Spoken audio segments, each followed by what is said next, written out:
የሰው ልጅ አእምሮ ከሁሉም የላቀ ልዕለ ኃይል ነው። አእምሮአችን ዓለምን የምንመለከትበት መንገድ ብቻ ሳይሆን እውነታችንን የምንፈጥርበት ዋና መሳሪያ ነው። በእርግጥም የምንወስዳቸው ውሳኔዎች፣ የምንገነባው ልማድ፣ የምንፈጥረው ግንኙነትና የምንደርስባቸው ስኬቶች ሁሉ የሚመነጩት ከአስተሳሰብ ዘይቤያችን ነው።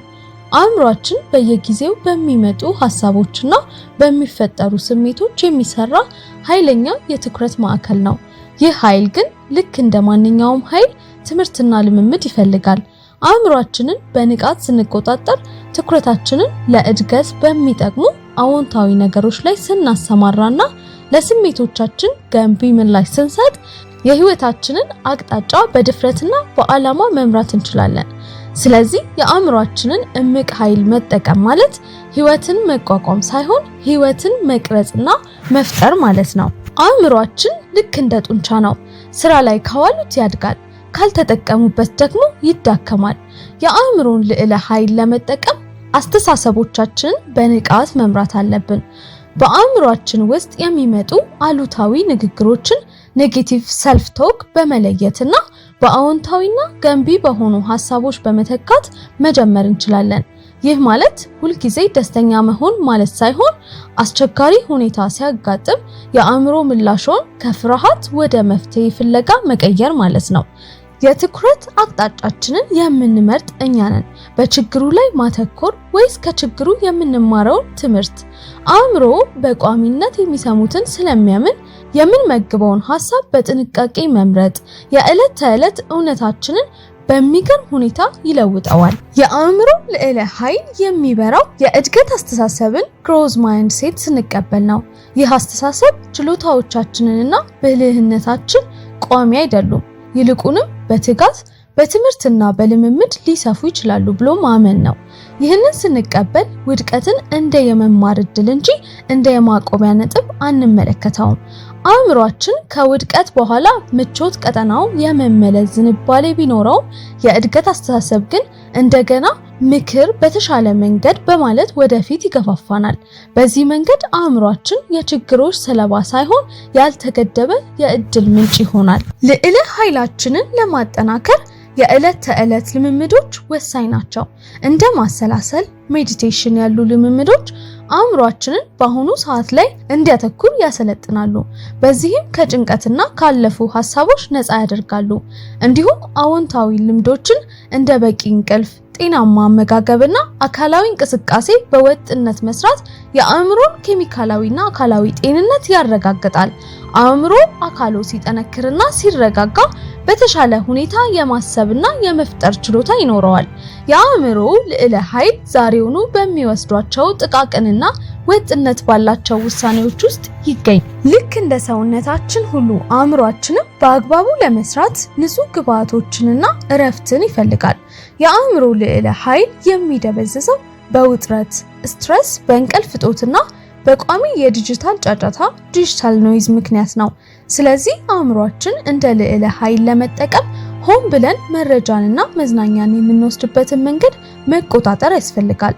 የአእምሮአዊ እረፍት ሜንታል ብሬክስ መውሰድ፣ ማሰላሰል መለማመድና በቂ እንቅልፍ ማግኘት የአእምሮአችንን የማሰብ የመፍጠርና የማስታወስ አቅም ያሳድጋል። አእምሮ የኃይል ምንጭ እንጂ የቆሻሻ መጣያ ስላልሆነ በየጊዜው ከአሉታዊ ግብዓቶች ማጽዳት ወሳኝ ነው። ውጥረት ለአእምሮአችን አደገኛ ሊሆን ቢችልም በትክክል ከተመራ ግን የእድገት ነዳጅ ሊሆን ይችላል። ልዕለ ኃይላችንን ለመጠቀም ውጥረትን እንደ ስጋት ሳይሆን እንደ ፈተና ማየት መለማመድ አለብን። አስቸጋሪ ሁኔታ ሲያጋጥመን የአእምሮአችንን ምላሽ እችላለሁ ወደሚል የመፍትሄ ፍለጋ አስተሳሰብ በመቀየር እንጀምራለን። ይህ ለውጥ አእምሮአችንን ከፍርሃት የሚመነጨው የመሸሽ ወይም የመከላከል ፋይት ኦር ፍላይት ምላሽ ይልቅ የመማርና የማደግ ለርኒንግ ኤንድ ግሮዊንግ ምላሽ እንዲሰጥ ያሰለጥነዋል። የውጥረት ስሜት የችሎታችንን ወሰን የማስፋት ምልክት እንጂ የውድቀት ማስጠንቀቂያ አለመሆኑን መረዳት የአእምሮን ኃይል በአዲስ መንገድ ለመጠቀም ያስችላል። የአእምሮ ልዕለ ኃይል እውነተኛ ትርጉም የሚኖረው ግልጽ ዓላማ ክሊር ፐርፐስ ሲኖረው ነው። ዓላማ የሌለው አእምሮ በየሚመጣው ሐሳብና ስሜት ይወሰዳል። ዓላማ ያለው ግን ትኩረቱን በዋና ግቦች ላይ ያሰማራል። የግል እሴቶቻችን ቫሊስ ከዓላማችን ጋር በማጣመር የአእምሮአችንን የማመንና የመፍጠር ችሎታ በጥልቀት መጠቀም እንችላለን። አእምሮአችን የሚፈልገውን ነገር በግልጽ ስናስቀምጥ ያንን ግብ ለማሳካት የሚያስችሉ እድሎችን በአካባቢያችን መለየት ይጀምራል። ይህም ከልዕለ ኃይል ጋር የተያያዘ እውነተኛ ለውጥ ነው። በየዕለቱ ለዓላማው የሚሆኑ ትናንሽ ውሳኔዎችን በማድረግ አእምሮ እርስዎ የሰጡትን ትዕዛዝ በአውቶፓይለት እንዲፈጽም ያደርጉታል። የአእምሮ ልዕለ ኃይል እውነተኛ አጠቃቀም የሚመጣው በንቃተ ህሊና ኮንሺየስነስ ነው። ብዙ ሰዎች የሚመሩት በንዑስ ህሊና ሰብኮንሺየስ ልማዶችና ከአካባቢ በሚመጡ ግብዓቶች ነው። ነገር ግን የንቃተ ህሊና አቅም ስናሰለጥን ለአሉታዊ ስሜቶችና አጥፊ ልማዶች የምንሰጠውን ምላሽ መቆጣጠር እንጀምራለን። ይህ ማለት ከማሰላሰል ባለፈ በየቀኑ የምንወስዳቸውን ጥቃቅን ውሳኔዎች በንቃት መመልከት ማለት ነው። ይህ የአስተሳሰብ ምልከታ ልምምድ ማይንድፉልነስ የአእምሮአችንን የመረጋጋትና በግልጽ የማሰብ ችሎታ ይጨምራል። ንቁ አእምሮ ስንገነባ ሐሳቦች እንደ ትክክለኛ እውነታ ሳይሆን እንደ ጊዜያዊ መረጃ መሆናቸውን እንገነዘባለን። በዚህም ከልክ ያለፈ ስሜታዊ ምላሾችን እንቀንሳለን። አእምሮአችን እንደ ልዕለ ኃይል መጠቀም ማለት የማሰብ ኮግኒቲቭ ችሎታውን ያለ ማቋረጥ ማስፋት ማለት ነው። ይህ የሚፈጸመው አዲስና ፈታኝ የሆኑ ነገሮችን በመማር ነው። ቋንቋዎችን መማር፣ ውስብስብ የሂሳብ ችግሮችን መፍታት ወይም አዲስ ሙያ መጀመር የአንጎልን ፕላስቲክነት ኒውሮፕላስቲሲቲ ያሳድጋል። ይህ ልምምድ አንጎላችንን ለጠንካራ የሥራ ፍሰት ያዘጋጃል። ይህም ችግሮችን በብዙ አቅጣጫ የማየትና ፈጠራ ያላቸው መፍትሄዎችን የመፍጠር ችሎታችንን ይጨምራል።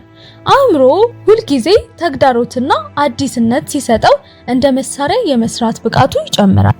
የአእምሮ ኃይል የመጨረሻው ገጽታ ግልጽ የሆነ ራዕይን መፍጠር ነው። ልዕለ ኃይላችንን ለመጠቀም የምንፈልገውን ህይወት በዝርዝርና በስሜት መሳል አለብን። አእምሮ ለማመን የሚችለውን ነገር ወደ እውነታ የመቀየር ተፈጥሯዊ ችሎታ አለው። ይህንን ራዕይ በየዕለቱ በመገምገምና በማጠናከር አእምሮአችንን ወደዚያ ግብ የሚያደርሱትን እድሎችን፣ ድርጊቶች እንዲፈልግ እናስተምረዋለን። አእምሮ ያልተገደበ የመፍጠር አቅም ያለው እውነተኛ ልዕለ ኃይል መሆኑን ይገንዘቡ። እሱን መርቶ ህይወቶን መቅረጽ የእርሶ ንቁ ምርጫ ነው። የአእምሮ ልዕለ ኃይል አንዱ ትልቁ ክፍል ለስሜቶቻችን የምንሰጠው ምላሽ መቆጣጠር ነው። ስሜቶች ኢሞሽን የህይወታችን መረጃ ናቸው። ነገር ግን ልክ እንደ ትራፊክ መብራት እንዳንቆም ወይም እንዳናፈገፍግ የሚያደርጉን ናቸው። ስሜቶችን መጨቆን ወይም መፍራት ሳይሆን ያለ ፍርድ መገንዘብና ስማቸውን መጥራት ኔሚንግ ዘ ፊሊንግ ያስፈልጋል። ለምሳሌ የንዴት ስሜት ሲመጣ እኔ ንዴት ነኝ ከማለት ይልቅ አሁን በውስጤ የንዴት ስሜት እየተሰማኝ ነው ብሎ መለየት ራስን ከስሜቱ መለየትና የቁጥጥር ስልጣን ወደ ኋላ መውሰድ ያስችላል። ይህ የስሜታዊ ብልህነት ኢሞሽናል ኢንተለጀንሲ ልምምድ ለአእምሮአችን ኃይል ይሰጠዋል። ምክንያቱም በስሜት የሚመራ ምላሽ ከመስጠት ይልቅ በንቃተ ህሊና ላይ የተመሰረተ ውሳኔ እንድንወስን ያግዘናል። አእምሮአችንን እንደ ልዕለ ኃይል መጠቀም ማለት የአስተሳሰብን ግልጽነት ሁልጊዜ መጠቀም ማለት ነው። የዕለት ተዕለት ውሳኔዎችና አስጨናቂ ጉዳዮች የአእምሮአችንን የሥራ ማህደር ትውስታ ወርኪንግ ሜሞሪ ይዛሉ። ይህን ጫና ለመቀነስ ሐሳቦችን፣ እቅዶችንና ጭንቀቶችን ከአእምሮ ውስጥ አውጥተን በወረቀት ላይ ወይም በዲጂታል መንገድ መመዝገብ ወሳኝ ነው። ይህ ዘዴ አእምሮአችንን የማስታወስና የመጨነቅ ስራውን በማሳጣት ለፈጠራ ክሬቲቪቲ እና ለጥልቅ ትኩረት ዲፕ ፎከስ የሚያስፈልገውን ኃይል ይሰጠዋል። አእምሮ መፍጠሪያ እንጂ ማከማቻ ስላልሆነ ግልጽነትን በመፍጠር ለዋና ስራዎች እንዲያተኩር ያስችለዋል። የአእምሮአችን ኃይል የሚበራው በጤናማ ማህበራዊ ትስስር ውስጥ ነው። ሰዎች ከሌሎች ጋር ሲተባበሩ አእምሮአቸው በጣም ውስብስብ ችግሮችን የመፍታትና አዲስ ሐሳቦችን የመፍጠር ችሎታ ያሳያል። ልዕለ ኃይላችንን ለመጠቀም የምንማርባቸውን ፈታኝ የሆኑ ሐሳቦችን የምንለዋወጥባቸውንና የሚደግፉንን ሰዎች በአካባቢያችን መፍጠር ያስፈልጋል። የተለያየ አመለካከት ካላቸው ሰዎች ጋር መወያየት የእኛን አስተሳሰብ ወሰን በማፍረስ አእምሮአችንን ከአንድ አቅጣጫ አስተሳሰብ ነፃ ያደርገዋል። ይህ የጋራ አስተሳሰብ ኮሌክቲቭ ብሬን ፓወር የኛን ግለሰባዊ ልዕለ ኃይል ወደ አዲስ ከፍታ ያደርሰዋል። የአእምሮ ልዕለ ኃይል አንዱ እውነተኛ መገለጫ ትልቅ ስራ ዲፕ ወርክ የማድረግ ችሎታ ነው። ይህ ማለት ከአሳሳቢ ነገሮችና ከብዙ ስራዎች ጫና ተላቀን በአንድ ከፍተኛ ዋጋ ባለው ተግባር ላይ ያለማቋረጥ ትኩረት ማድረግ ማለት ነው። ዘመናዊ ዓለም ትኩረታችንን በሚከፋፍሉ ነገሮች የተሞላ ነው። ይህ ደግሞ አእምሮአችንን ከላይ ላዩን ስራዎች ያጋልጠዋል። ልዕለ ኃይላችንን ለመጠቀም ሆን ብለን ትኩረታችንን የሚበሉ ነገሮች እንደ ማህበራዊ ሚዲያ ወይም የማያቋርጥ መልእክቶችን መገደብ አለብን። ትልቅ ትኩረትን በመለማመድ አእምሮአችንን አስቸጋሪ ችግሮችን በፍጥነት የመፍታትና ትልቅ ዋጋ ያላቸውን ስራዎች የማከናወን ችሎታ እንሰጠዋለን። አእምሮአችን ልዕለ ኃይል የሚሆነው አስቸጋሪ ጊዜያትን የሚፈርስበት ጊዜ ሳይሆን የሚያድግበት ጊዜ አድርጎ ሊወስዳቸው ነው። ይህንን ለማድረግ ከባድ ልምዶች ሲያጋጥሙን የተጠቂነት አስተሳሰብ ወይም ኃላፊነት የመውሰድ አስተሳሰብ መለወጥ አለብን። ለምሳሌ ውድቀት ሲከሰት ምክንያቱ ውጫዊ ነው ከማለት ይልቅ ከዚህ ልምድ ምን ተማርኩ፣ ቀጣይ ምን በተለየ መንገድ አደርጋለሁ ብሎ መጠየቅ ወሳኝ ነው።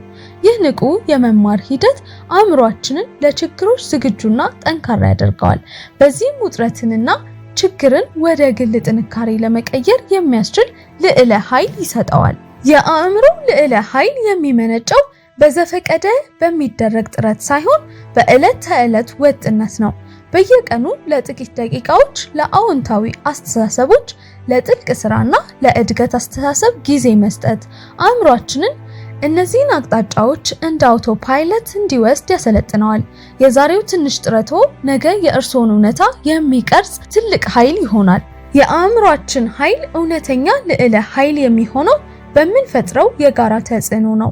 የኛ አዎንታዊ አስተሳሰብ፣ መረጋጋትና የእድገት ፍላጎት በአካባቢያችን ባሉ ሰዎች ላይ ይንጸባረቃል። በንቃት አእምሮአችንን ስንመራ ለሌሎች እንደ መነሳሳት ምንጭና እንደ ስሜታዊ መልህቅ ኢሞሽናል አንከር እናገለግላለን።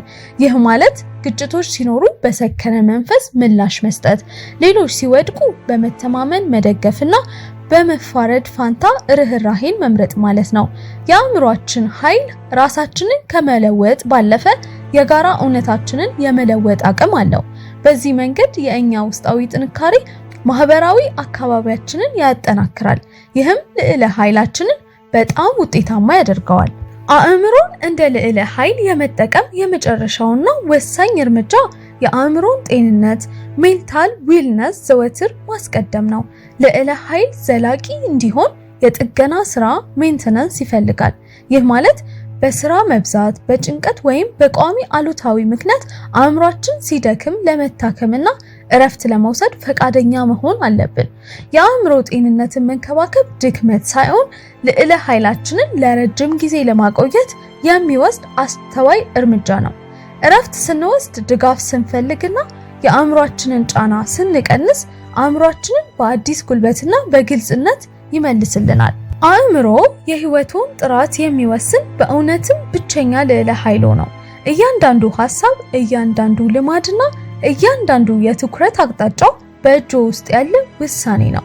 ይህንን ኃይል በንቃት በመምራት በየቀኑ በዓላማ በመጠቀምና በቋሚነት በማሰልጠን ከዛሬ የተሻለ የራስዎን እውነታ መፍጠር ይችላሉ። የሰው ልጅ አእምሮ ከምንም ነገር በላይ የህይወታችንን እውነታ የመፍጠር ልዕለ ኃይል ነው። ይህ ኃይል የሚገኘው በማስተዋል አዌርነስ፣ በዓላማ ኢንቴንሽን እና በወጥነት ኮንሲስተንሲ ነው።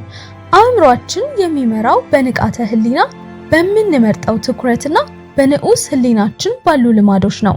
ልዕለ ኃይሉን ለማንቃት ለሚያልፉ ሐሳቦች ሁሉ ምላሽ መስጠት ማቆምና ትኩረታችንን በምንፈልገው ማንነትና ግቦች ላይ ብቻ ማሰማራት አለብን። አእምሮአችን በየጊዜው በፈታኝ ትምህርቶች ማሰልጠን፣ የአእምሮ ጤንነትን ማስቀደም እንዲሁም በየቀኑ አዎንታዊ ልማዶችን መስራት ወሳኝ ነው። ልዕለ ኃይላችንን ራሳችንን ከመለወጥ ባለፈ በሌሎች ሰዎች ላይ አዎንታዊ ተጽዕኖ መፍጠርና የጋራ እውነታችንን መለወጥ ይችላል። አእምሮ የመጨረሻው መሳሪያው ነው። የእርስዎን ዓላማና ራዕይ እንዲያገለግል በንቃት ይምሩት። ህይወቶን ለመፍጠር የሚያስፈልገው ልዕለ ኃይል ቀድሞውኑ በውስጡ አለ። የአእምሮን ልዕለ ኃይል ሙሉ በሙሉ ለመጠቀም የሚያስችለው ወርቃማው መርህ the golden rule ትኩረቶ የሚሄድበት ኃይሎ ይከተላል የሚለው ነው። ይህ ማለት አእምሯችንን የማሰብና የመፍጠር ችሎታውን የሚመራው የምንመርጠው የትኩረት አቅጣጫ ላይ ነው። ትኩረታችንን በችግሮች፣ በፍርሃቶች ወይም በማይለወጡ ያለፉ ነገሮች ላይ ስናደርግ አእምሯችን ኃይሉን ለጭንቀትና ለዝለት ያውላል። በሌላ በኩል ደግሞ ትኩረታችንን በመፍትሄዎች፣ በአዎንታዊ እድሎችና በእድገት ሂደት ላይ ስናደርግ አእምሯችን ኃይሉን ወደ ፈጠራና ወደ ስኬት ያዞራል። ይህንን መርህ በየዕለቱ ተግባራዊ ማድረግ ማለት ለአእምሯችን የምንሰጠው ትዕዛዝ በንቃት መቆጣጠር ማለት ነው። ይህ ልምምድ ከምንም በላይ አእምሯችንን ከችግሮች ማከማቻ ወደ ያልተገደበ የእድል ምንጭ ይለውጠዋል። አእምሯችንን ልዕለ ኃይል የሚያደርገው አንዱ ዘዴ የምስል እይታን ቪዥዋላይዜሽን በዓላማ መጠቀም ነው። አእምሮ በምናብና በእውነታ መካከል ያለውን ልዩነት በፍጹም አይለይም። ግቦችንን ወይም የምንፈልገውን ማንነት በየጊዜው በግልጽና በስሜት ስንሳል አእምሯችን የነርቭ መንገዶችን ኒውራል ፓዝዌይስ በማጠናከር ለዚያ እውነታ ያዘጋጃል። የልምምድ አዎንታዊ ስሜቶችን ስለሚለቅ አዲስ ተግባራትን ለመጀመርና የፍርሃት ቀጠናዎችን ለማቋረጥ የሚያስፈልገውን የውስጥ መነሳሳትና በራስ መተማመን ይገነባል። አእምሮውን እንደ ላቀ የፕሮግራም አዘጋጅ በመጠቀም በእድገትና በስኬት የተሞላ የራስዎን ፊልም በየዕለቱ መፍጠር የእርሱ ልዕለ ኃይል ነው። የአእምሯችን ልዕለ ኃይል የሚለካው በአስገራሚ ችሎታዎች ሳይሆን በማያቋርጥ እድገት ነው። እኛ የምንመኘውን ማንነትና ህይወት ለመፍጠር የሚያስችል እምቅ አቅም በውስጣችን አለ። ይህንን አቅም ለመጠቀም የሚያስፈልገው ቁልፍ በየቀኑ የምናስበውንና የምንመርጠውን በንቃት መቆጣጠር ነው። የአእምሮውን ኃይል ተጠቅመው የሚቀጥለውን ታላቅ እርምጃውን ለመውሰድ ዝግጁ ኖት?